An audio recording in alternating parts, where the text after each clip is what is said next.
একটা সময় ছিল যখন ফ্রি ফায়ার শুধু একটা গেম ছিল না, এটা ছিল আমাদের প্রতিদিনের একটা অনুভূতি। স্কুল বা কাজ শেষে ক্লান্ত শরীর নিয়ে গেমে ঢুকতাম, আর মনে হতো এই ছোট্ট স্ক্রিনের ভিতরেই যেন পুরো একটা দুনিয়া আছে।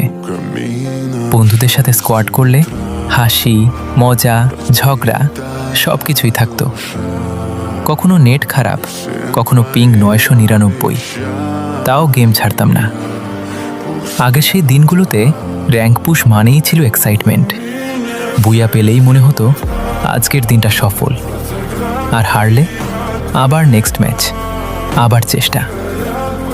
কিন্তু এখন সব কিছু বদলে গেছে। বন্ধুরা আগের মতো অনলাইন আসে না, স্কোয়াড ইনকমপ্লিট। গেম আছে কিন্তু সেই ফিলিংটা আর আগের মতো নেই। কখনো লবিতে একা বসে থাকলে মনে হয় এই জায়গাটাতেই তো একসময় সবাই একসাথে ছিলাম। পুরনো ফ্রি ফায়ার আমাদের শুধু গেম খেলায়নি, শিখিয়েছে ফ্রেন্ডশিপ, টিম ওয়ার্ক আর ছোট ছোট জিনিসে খুশি হওয়া। আজকে আমরা বড় হয়ে গেছি, ব্যস্ত হয়ে গেছি, কিন্তু সেই ওল্ড মেমোরিজগুলো এখনো আগের মতোই তোই ফ্রেশ। হয়তো গেমটা বদলেছে, কিন্তু সেই সময়টা আমাদের জীবনের সেরা সময়গুলোর একটা ছিল।